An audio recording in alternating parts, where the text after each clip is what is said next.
Yo, what's up, everyone? Welcome back to Cradix Tech.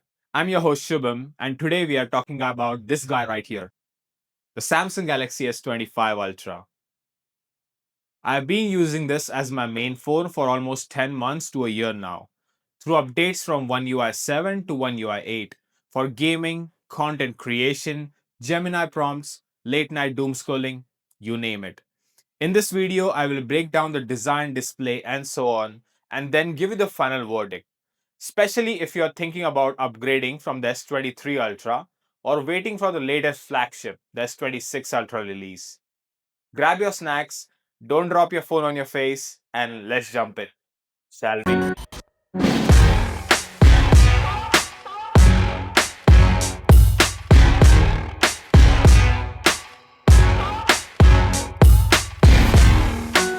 Let's start with our favorite part of the review, the One UI software on this phone. We will be discussing updates from One UI 7 to One UI 8, also discussing Galaxy AI and Gemini prompts. Now, the software is where the experience really changed the game for me over time.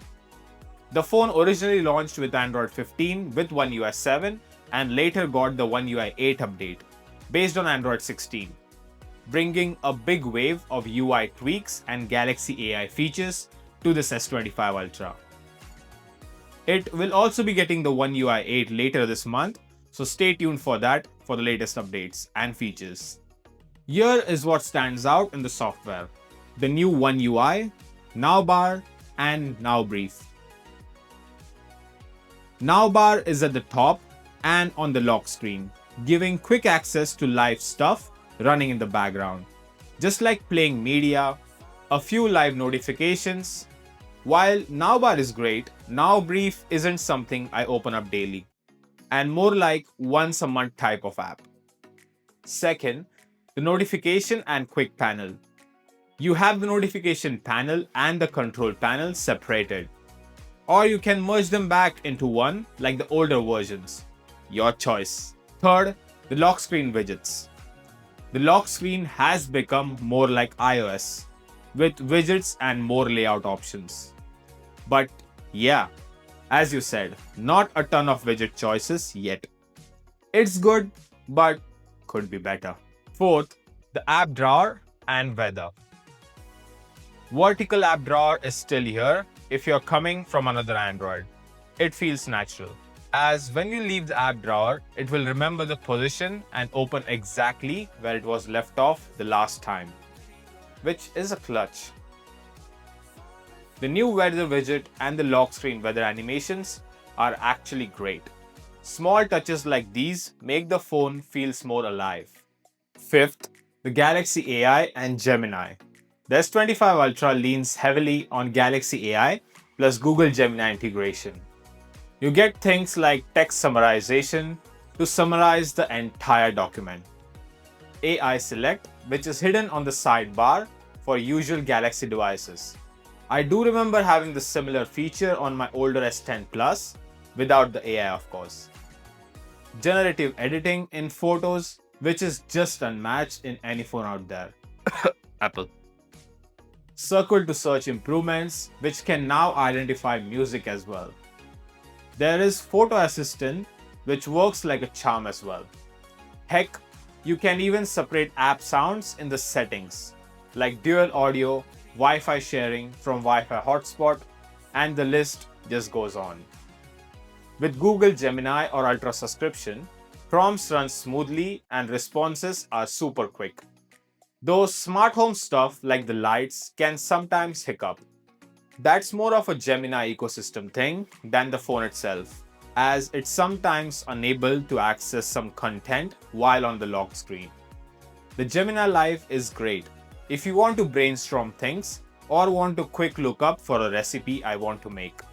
And it helped me a lot when we needed more workaround quickly. One downside, there's still no proper pixel-like call screening yet. You can get spam protection, but not the full AI pickup and talk to the caller for you level. Haptic engine on this phone is great, and you can feel the haptics on this phone are present throughout the UI, which I do wanted implemented them in more places.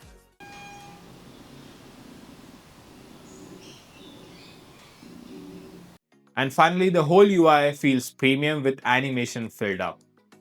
Nostalgia to the old Galaxy days. Now the whole UI runs smooth and I didn't notice any lag so far. Samsung has promised 7 years of software updates, which is just going to last you till 2032. Insane if you think about it, and if you are going to use this phone for that long. Imagine if Samsung provides all of the software features from the newer release on their phone. Golden.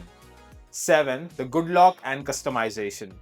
Good lock is still a lifesaver if you want to deep dive into the customization, from lock screen tweaks to gestures and theming. My favorite one is the one-hand operation, basically keeping it to split screen view or a small menu. Theme Park for custom control panel, keyboard and icons. Home Up is good too for task changer and also if you want to change the home screen for your own. And don't forget the Dex mode and secure folder, which are all packed into one UI. Combined with One UI 8.5 in the future, and you can really make this phone feel like your own custom phone. You must be bored just seeing the software on this phone. So let's check out the hardware and how it holds up after this months. Now starting with the design, because that's where I actually feel the upgrades first. The S25 Ultra keeps the same Ultra vibe, but Samsung finally phased out of the sharp corners. This one has the same titanium build and has the new blue color, which honestly feels like grey. It provides a bit of a curves in the right places and a slightly slimmer middle frame. So in the hand, it feels less brick and more premium slab, making it lighter than the S24 Ultra, which has helped me to take out the hand fatigue that happened, especially due to the sharp corners. Don't get me wrong, still a chubby boy like me feels like the S24 Ultra's younger brother. Or is it older? Well, you decide. Also, it adds up to the IP68 water and dust resistance. Gorilla Glass Armor 2 on the front, and let me tell you, the reflection game on this device is better implemented than any other brick out there. iPhone. Also, register your finger twice for faster unlocking. Design is top in the game, and after so many months, I haven't had any scratches or cracks on here. If you have got smaller hands like me, it's still a two-handed phone, no doubts there. But the new curves and reduced weight make it much comfortable to use for longer use. Some of the things I wished I had is the MagSafe ring built into the phone. And also the camera rings that Samsung has put have been making it look a bit larger than usual. But basically I don't have any other complaints regarding the design.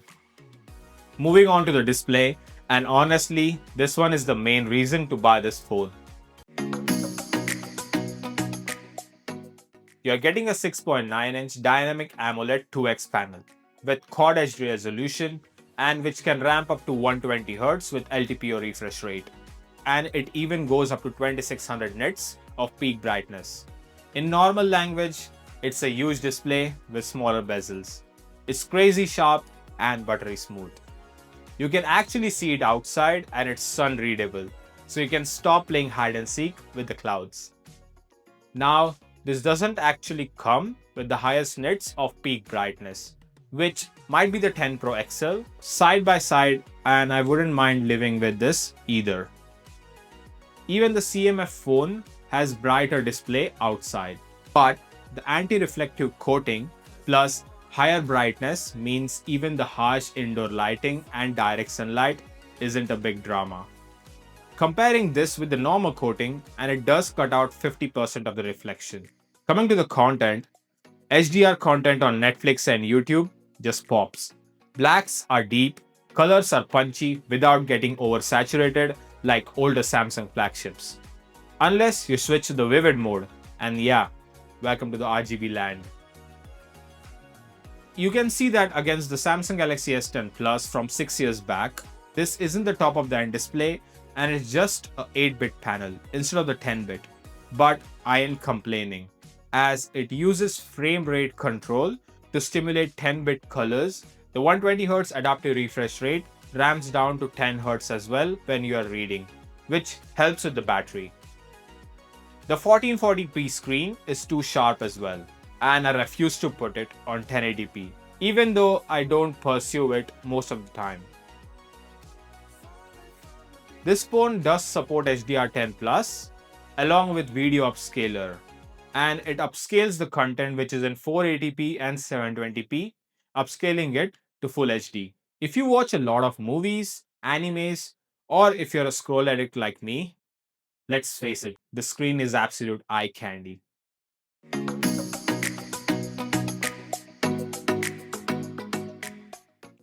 Under the hood, the S25 Ultra is powered by Qualcomm Snapdragon 8 Elite for Galaxy, paired with up to 16 GB of RAM and 128 GB of storage, depending on the variant. This one I have right here is a 12 GB RAM and 512 GB storage, and it feels like 512 was the way to go with this one. It has started filling up after taking a lot of raw photos and videos out of this phone. As you can see, I'm almost out of storage. In day-to-day use, app launches are instant. Scrolling is smooth, and multitasking with split screen and floating windows is no problem. And it handles the whole UI amazing. Now, if you're asking, is it a bit slower in performance? Hell nah. If anything, it feels similar or even faster than the S24 Ultra, especially after the One UI 8 update. Animations are a bit tighter, switching between heavy apps and Gemini prompts are snappy. And I haven't had any general lags throughout the time of owning this phone. Now, where do I exactly see the slowdowns? Heavy AI generation can take a moment, especially on-device processing for drawing assist. Even some of the apps like Amazon occasionally stutter or hang for a second, especially when you're viewing photos or reviewing the products. But that feels more like an app optimization thing than a phone being slow. Also, when taking the screenshot of some of the crucial details, if it's not allowed, the touch sometimes stops working, and then I have to wait for a few seconds to use the phone as normal, which is a bit weird, but considering the privacy concerns, I do understand it. Also, by default, I've always set all the Samsung phones to leave the performance profile on light to save battery, which still gives me very good performance. And if you flip it to standard, it becomes an absolute rocket. We will talk about the battery trade-offs in a minute. For gaming, this S25 Ultra is a beast. No surprises there. The Snapdragon 8 Elite plus the big AMOLED panel makes it very solid gaming phone. And it's even listed among the top all-rounder phones for gaming last year. With games like COD Mobile, Wuthering Waves and Red Dead Redemption all on high settings. The first 20 to 30 minutes I have felt are smooth, but after let's say half an hour, you might see occasional frame drops as the phone warms up and starts to throttle a bit. It's the initial throttling phase, and after that the phone goes back to normal. It never became unplayable, but you can feel that this is prioritizing thermals and battery over pushing 100% all the time. If you are doing a long gaming session, I would recommend you to drop down one graphics settings. Or if you want to use the full power of the 8 Elite chip, then plug this into the charger, as this supports pass-through charging and the games just runs buttery smooth on this mode, while maintaining the temperature as well. Considering this one runs the AAA games from PS4 like Red Dead Redemption 2, it's amazing handheld gaming machine. CPU throttling test explains it well as well. After 40 minutes of intensive CPU test, it did go down by 11%, which is not a bad stability score, thanks to the vapor chamber cooling as well. So yeah, not a dedicated ROG style gaming brick, but for a typical flagship, it's amazingly good. Powering all of this, this has a 5000 mAh battery, same capacity as the S24 and even all the Ultras before this. Real world use with mixed usage like social media, camera, some gaming and AI Gemini prompts, 6.5 hours to 7-ish hours of screen on time is very doable on this phone. As you can see the battery usage every day, and with a full charge, I'm getting around 7-ish hours of screen on time. Light users can actually push it for a full day and might go towards the second one, but it's a rare thing. This screen on time is a bit less because I'm a power user and usually keep most of the settings active on this phone. You will see in the battery drain test comparison that I will be doing, this does go up to 8 hours of screen on time, which is just crazy. The slight efficiency bump from the 8 Elite plus the Samsung's tuning help a lot to get this phone throughout the day. You can see I'm sitting at 200 charge cycles and still at 100% battery health. I was a bit curious as how 200 charge cycles will give 100% battery health, which might be inaccurate because it's almost a year I've been using this phone. So I tested it again on Samsung members and you can see that my battery is currently sitting at 4855 mAh, which gives around 97% of battery health. Charging is where the things get meh. On paper, you are getting a 45-watt wired charging and 15 watts of wireless. But in reality, it hovers around 33 to 40 watts most of the time. And it almost never holds a true 45 watts for long. I've only noticed the 44 watts hovering over when the battery is fully drained and the phone charges from 0 to 30%. So I did two tests. First, I drained the battery from 0 and charging it to 100%. This one took 30 minutes to charge it to 40%. 38 minutes, 50%. And in 1 hour, this was at 85%. And from 0 to 100, this took around 1 hour and 20 minutes. After testing it again, the results came out different.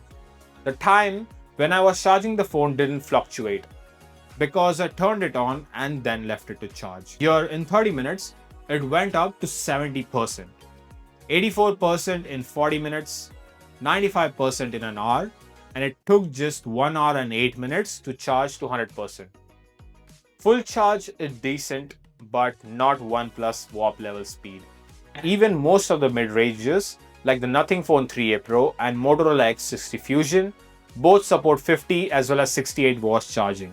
And most of the phones coming out in 2026 come with the silicon carbon technology, which should give you a better battery life on the S26 Ultra, which is rumored to have 5500 mAh battery. By the way, comparison with both the phones I mentioned coming soon. For a 2025 flagship, I would say charging and battery life is fine and nothing exceptional. Now, speakers. The S25 Ultra has stereo speakers with Dolby Atmos. And damn, they get loud. Vocals are clear, highs are crisp, and even there's a bit of bass. Don't expect a subwoofer in your pocket, but that's not tinny either. Only thing you need to watch out for is not covering the bottom speaker with your hand in landscape mode. Classic big phone problems. Let's also see some speaker comparison with other phones.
Alright, finally let's talk about camera. Because it's still one of the main reasons to buy the Ultras, right? On the back, you're getting 200 megapixel main camera, 50 megapixel ultra wide, 50 megapixel 5x periscope, and 10 megapixel 3x telephoto. And of course, a 12 megapixel selfie camera on the front. Considering this, I thought it was an underwhelming upgrade coming from the S24 Ultra.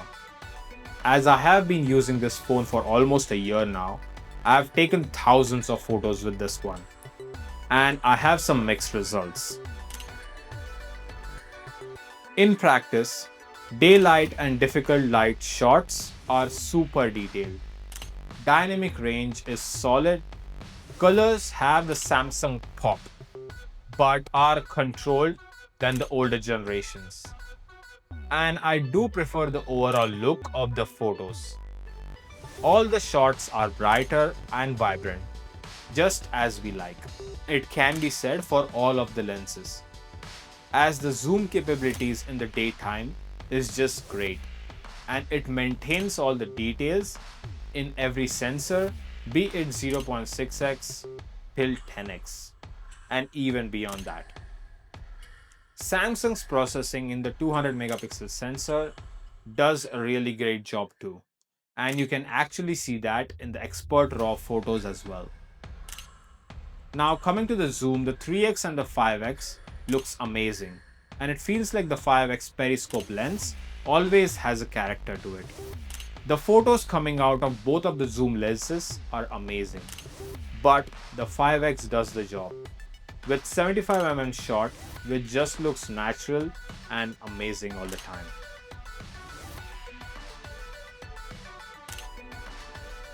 How about low light? Big improvements, especially on the ultra wide lens, thanks to the new 50 megapixel sensor and better processing. It's not all perfect though, as even when comparing with the S24 Ultra, and both of them give different results. Let's see some comparison shots with other phones as well. And the nighttime shots aren't always showing up dark photos in the final processed image. And I would say it will still need some work in their end to improve it in the low light scenarios.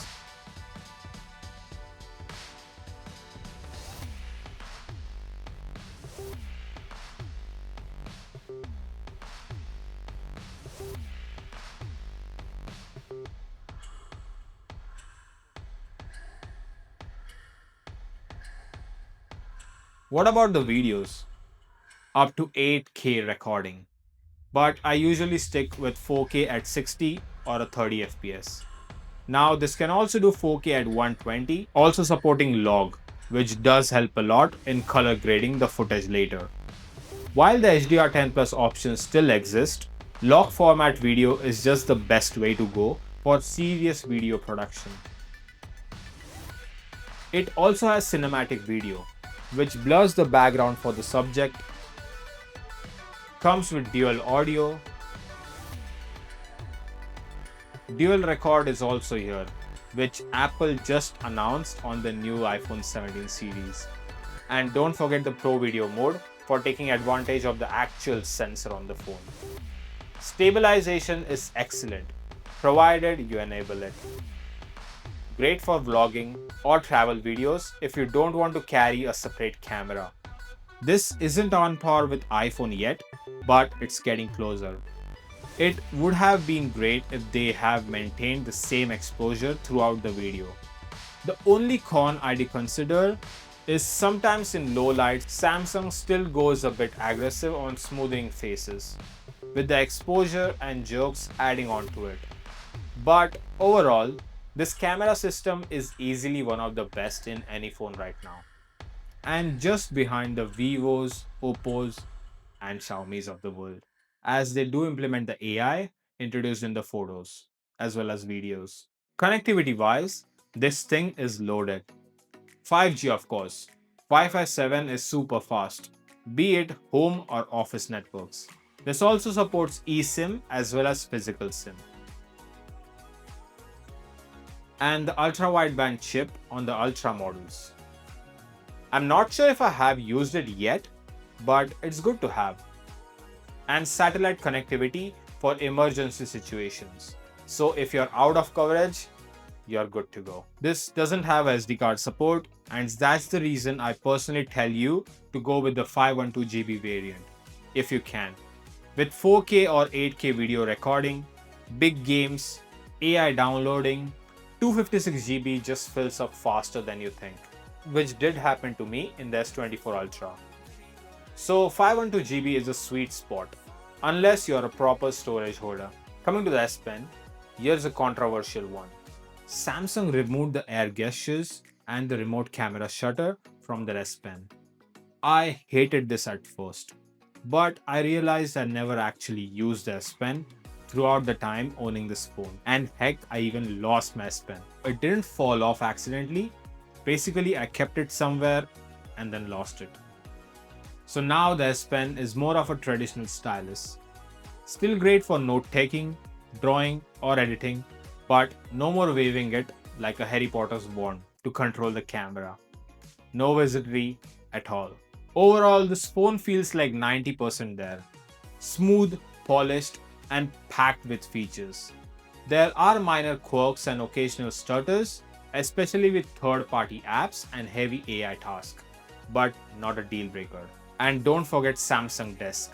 Still awesome if you want to plug into the monitor and use it like a mini PC for work or study.